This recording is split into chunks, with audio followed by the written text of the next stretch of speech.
In this video, I am going to discuss some tips and tricks for solving calendar problems. So the first basic thing is we need to know what is an ordinary year and what is a leap year. That is, an ordinary year has 365 days, that is 52 weeks plus 1 odd day, and in a leap year we will be having 366 days, 52 weeks plus 2 odd days. So to find out whether a given year is leap year or ordinary year, we need to check out whether the given year is divisible by 4 or not. Say suppose if I am considering 1916. If this is divisible by 4, then it will be a leap year. If not, it will be an ordinary year.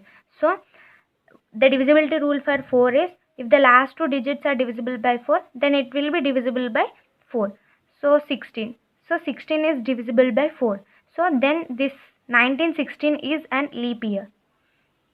Say suppose if I am considering 2017, the last two digits 17. When I divide 17 by 4, it is not exactly divisible, will be an ordinary year.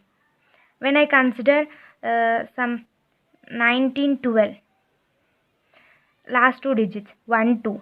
12 is divisible by 4, so this will be a leap year. So, but this is not the case for century years.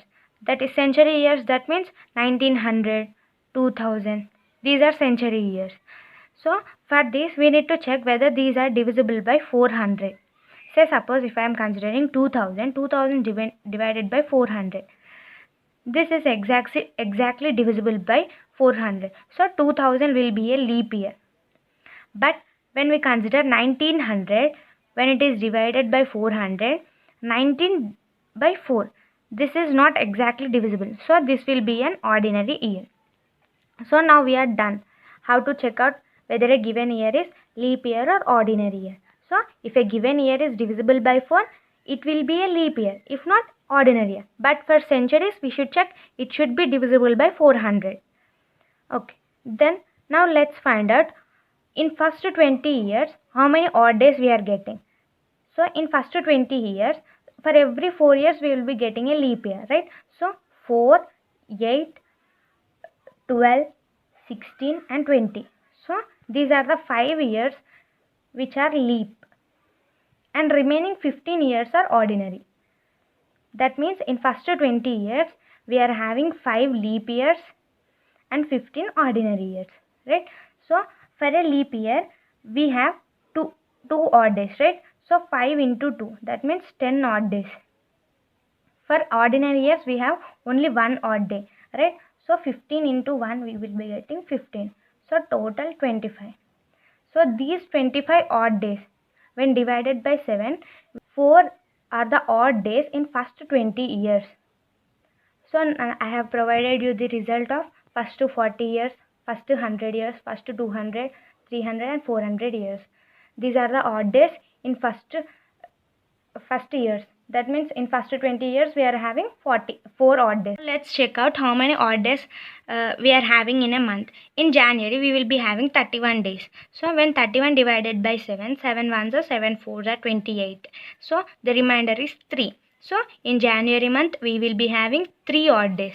In February, if it is an ordinary year, we will be having 28 days. So 28 days we will be getting 0 remainder. So 0 odd days. But if it is a leap year, that means 29, we will be having 1 extra day. That is 1 odd day for February in leap year. If not, 0 odd days in a normal year, that is in an ordinary year. In March 3, April 2, this is the sequence, and we are denoting days, that is Sunday, Monday, Tuesday, Wednesday. For Sunday we are giving 0, Monday 1, Tuesday 2. So these are the values. So now let's find out what is the day on May 1st, 2003, right? So for 2003, I am dividing this as 1600 plus 400. 1600 plus 400, 2000. So still remaining 3 years, right? So next 2 years plus in May, in the current year I want till May 1st, right? So Jan, Feb, March, April, May, right? So as I said previously, in first 400 years we will be having 0 odd days. So 1600 is also multiple of 4, so we will be having 0 odd days. In the next 2 years, that means in 2001 2002. This is for 2003. In 2003, I am checking till May 1st. So Jan, Feb, March till May 1st, right? So 2001 and 2002, these two are ordinary years. So in an ordinary year, we will be having one odd day. So in this one odd day, and in 2002 also one odd day. So 1 plus 1, 2 odd days. In Jan, I am having 3 odd days.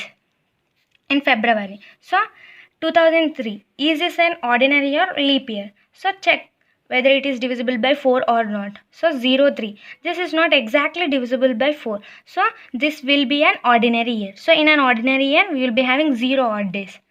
In March, 3. April, 2. In May, we want the very first day, right? So 1. So 2 plus 3, 5. 5 plus 3, 8. 8 plus 2, 10. Plus 1, 11. So 11 odd days, right? So this 11 odd days divided by 7. 7 ones are 7. So how much we are left with? We are left with 4 as the remainder. So this 4 indicates Thursday. So May 1st, 2003 is Thursday. Let's see one more example. Let us find out what is the day on September 2nd of 2018. So again I am dividing this 2018 as 1600 plus 400 plus 17 years. Till here we have reached 2017. 16 plus 1600 plus 400, 2000 plus 17, 2017. So in the 2018th year we should move till September 2nd, right? That means Jan, Feb, March, April, May, June, July, August and then September. So 1600, as I said previously, first 400 years is having 0 odd days. 1600 is multiple of 400, so this also contains 0 odd days. In first 17 years, so how many odd days we are having? So for finding out this, so 17, right? 17 divided by 4. 4 ones are 4 fours are 16. So that means we are having 4 leap years and remaining 13 are ordinary years. 13 plus 4 we will be having 17 years, right? In 17 years totally we are having 4 leap years and 13 ordinary years. So a leap year has 2 odd days. An ordinary year has 1 odd day. So 4 2s are 8. 13 into 1, 13. So 13 plus 8, 21. So 21 odd days. In January month we are having 3 odd days. February. Coming to February, check whether this is an ordinary year or leap year. 18 divided by 4. This is not exactly divisible, so this will be an ordinary year. In an ordinary year, February has 0 odd days. For March, 3. April, 2. May, 3. June, 2. July, 3. August, 3. In September, we should move till 2 days, right? So just 2 days. When we add all this 21 plus 3 plus 3 plus 2, 3, 2, 3, 3, 2, we will be getting the sum of 42. 42 divided by 7. So 42 is exactly divisible by 7. So the remainder is 0, right? So 0. What is the day? Sunday. So September 2 of 2018th year is Sunday.